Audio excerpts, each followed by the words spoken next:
Mohon dukungannya dengan cara subscribe channel ini, karena dengan kalian subscribe akan membuat saya lebih termotivasi untuk mengupload video, dan jangan lupa aktifin notifikasinya ya. Terima kasih. Assalamualaikum warahmatullahi wabarakatuh. Gimana kabarnya tim belajar? Semoga semakin semangat untuk belajar ya. Oh ya, minggu lalu kan kita sudah belajar tentang konsep membuat buku besar nih. Nah, kali ini kita akan membahas buku besar yang part 2-nya ya. Yang dimana hari ini kita akan belajar memindahkan dari jurnal umum ke siklus buku besar. Oke, sebelum belajar, mari kita baca doa dulu. Nah, masih ingat kan sama konsep dari syarat buku besar kemarin? Yang dimana ketika debit ketemu sama debit itu hasilnya nanti ditambah, ketika debit ketemu sama kredit itu hasilnya dikurang, ketika kredit ketemu debit hasilnya dikurang, dan ketika kredit ketemu sama kredit itu nanti hasilnya ditambah. Jadi nanti ini ya, kita pakai konsep ini ya. Oke, jadi yang di sebelah kiri ini data jurnal umum yang akan kita pindahkan ke sebelah kanan data dari buku besar. Nah, untuk pembuatan buku besar itu sesuai dengan kolom yang sudah kita pelajarin di part 1, kita mulai dari nomor referensi yang paling dasar nih. Jadi kita mulai dari yang namanya harta. Harta yang pertama kali kita mulai dari harta lancar, di mana di sini nomor referensi paling kecil itu kas dengan nomor referensi 111. Nah, kas kita lihatlah mulai dari tanggal transaksi pertama, di mana di sini tanggal transaksi pertama itu tanggal 1, kas posisinya di debit, nominalnya itu ada 20 juta. Jadi kita pindahkan di sini. Untuk bagian kolom tanggal itu dibagi menjadi 2, di mana bagian sebelah kirinya itu kita mulai dengan tahun dan bulan, kemudian yang di sebelah kanannya kita mulai dari tanggal transaksi tadi, di mana itu tanggal 1. Oke, sampai sini bisa ya. Tadi kan posisi kasnya tanggal 1 itu di debit, jadi kita pindahkan ke sini, ke kolom kas, bagian debit. Nah, untuk bagian saldo, bagian kreditnya di strip aja. Untuk bagian saldo, itu kan ada posisi debit dan kredit. Nah, posisi debit dan kredit itu kita lihat dulu di bagian depannya. Kalau depannya posisinya di debit, maka saldo mengikuti. Pun untuk yang kredit. Oke? Karena ini posisinya debit, berarti di saldo juga kita tulis di debit. Yang artinya, si kas ini bentuk awalnya atau normalnya itu adanya di debit. Bisa untuk pemindahan tanggal 1? Kita lanjut lagi nih, lihat ke jurnal umum. Di jurnal umum itu ada tanggal berapa yang ada kas. Waktu kita lihat ternyata tanggal 3. Di tanggal 3 kita pindahinlah ke sini tanggal 3. Kasnya itu posisinya di mana? Debit atau kredit? Debit. Nah, kalau debit kita tulis lagi kayak tadi, di debit. Terus, untuk bagian saldo, ingat yang konsep atau syarat tadi. Ketika debit, saldo debit bertemu dengan debit, itu tadi ditambah atau dikurang. Ingat konsep tadi, kalau dia bertemu yang sama maka dia ditambah, otomatis 20 juta kita tambah sama 100 juta, maka di sini hasilnya itu 120 juta. Kita tulis di debit karena semua posisinya di debit. Bisa kan? Kita lanjut. Setelah tanggal 3, tanggal berapa lagi nih yang ada kas? Oh, ternyata tanggal 6. Kita ke tanggal 6 lah di sini. Di tanggal 6, posisi kasnya di mana? Debit atau kredit? Ternyata di kredit. Ya udah, jadi kita masukkan saja di sini. Posisinya di kredit dengan nominal 3 juta. Nah, konsep yang tadi, ketika debit bertemu sama kredit atau dia beda tanda, sehingga hal itu akan membuat pengurangan. Jadi 120 juta kita kurangin sama 3 juta, itu hasilnya berapa? Ya, 117 juta. Mudah kan sampai sini? Oke, kita lanjut sampai ke transaksi bawah. Itu sampai tanggal 31. Nah, di sini kakak minta tolong teman-teman untuk isi dulu. Nanti kita cross check hasilnya. Oke, jadi boleh di pause dulu video ini. Tolong kerjakan dengan konsep yang tadi. Nanti dilanjutkan lagi videonya.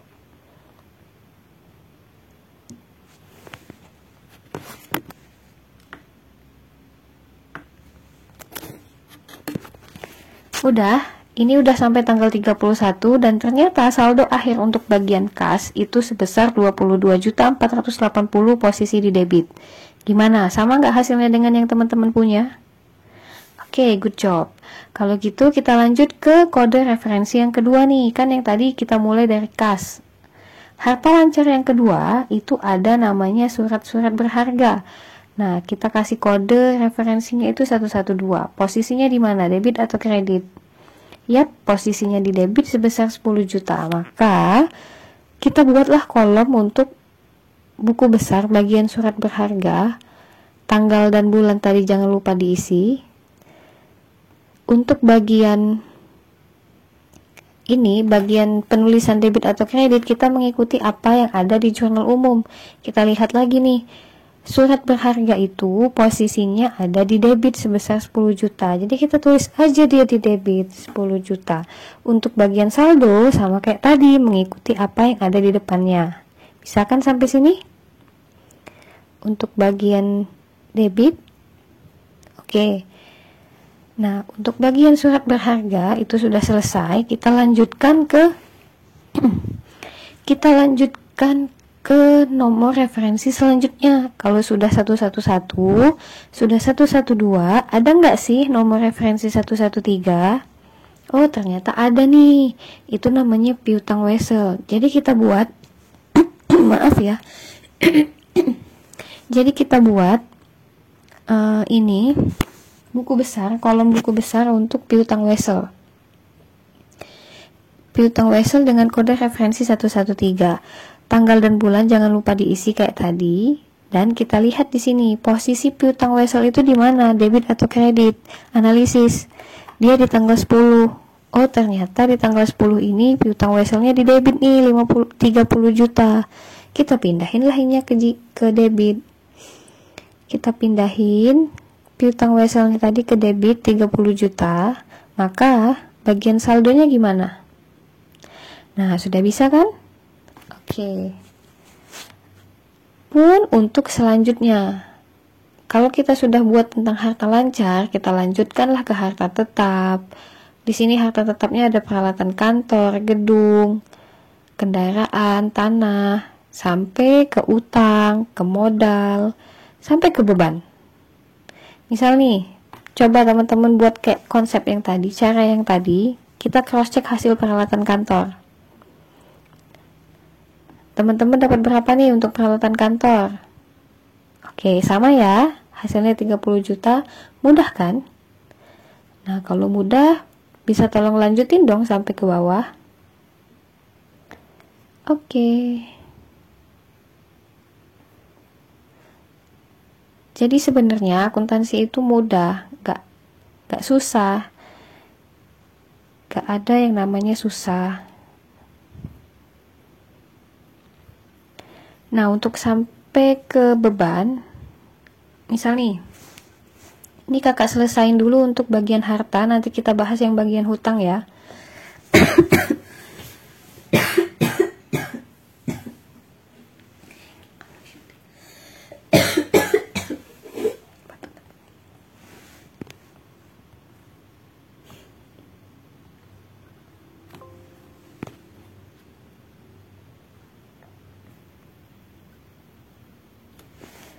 Nah, untuk bagian harta lancar dan harta tetapnya sudah kita pindahkan. Kita lanjut ke bagian nomor 2 atau kepalanya 2. Kita lihat lagi ke kolom referensi tadi di sini. Ternyata di kolom referensi ini ada yang kepalanya 2 itu untuk utang bank dengan kode 221.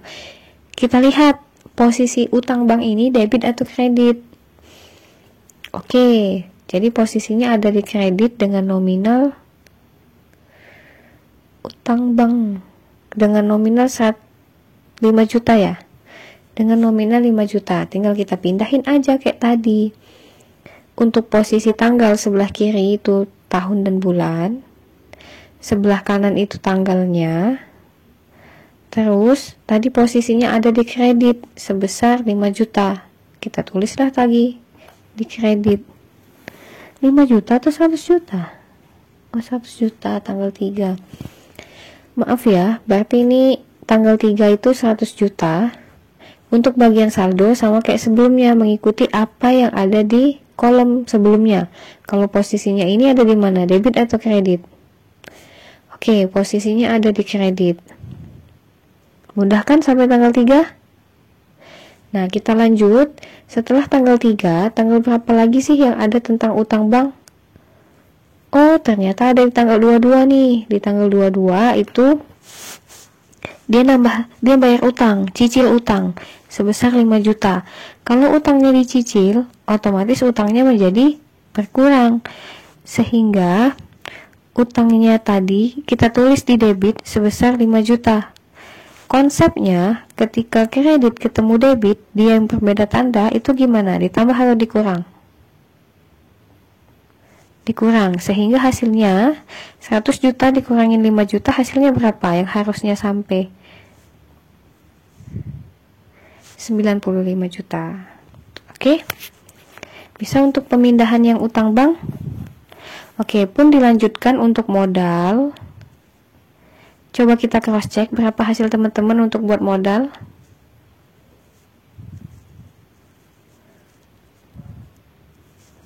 Kalau di sini modal itu ada 100 juta, posisinya ada di tanggal 1, ada di sebelah kredit. Sama? Oke, kalau price gimana?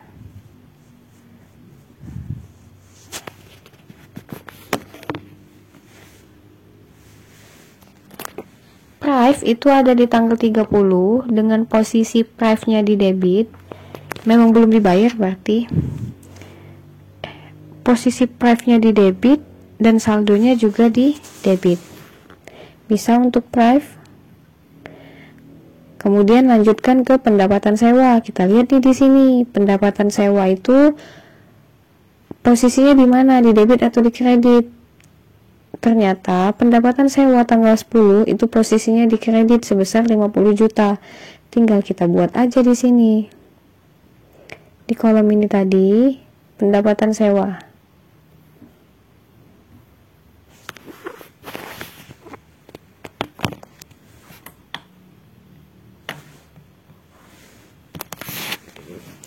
Posisinya di kredit 50 juta, sehingga bagian saldo juga kita tulis di kredit sebesar 50 juta. Nah, setelah selesai yang kepala 4, kita lanjut ke yang kepalanya 5, yang dimulai dari namanya beban gaji. Beban gaji itu berapa sih nominalnya? Oh, beban gaji ada di tanggal 31 dengan nominal 2.200.000. Lihat lagi di situ posisinya di mana, debit atau kredit? Debit kata. Kalau misalnya di debit berarti bagian saldonya juga kita pindahkan ke debit. Begitupun sampai ke bagian beban bunga. Oke. Dari pembelajaran hari ini ada yang mau ditanyakan atau ada yang masih bingung?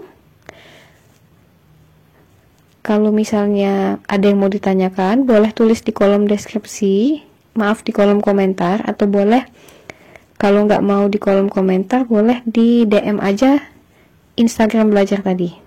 Oke? Terima kasih.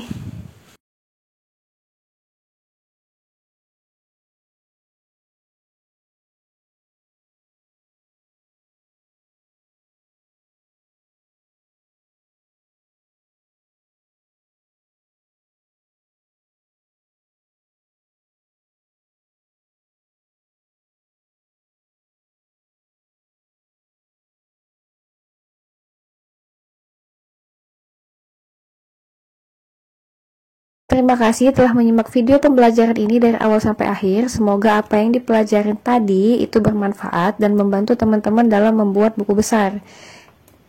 Jangan lupa juga untuk follow Instagram @belajarekonomi_yuk dan @belajar_akuntansi_yuk1 ya.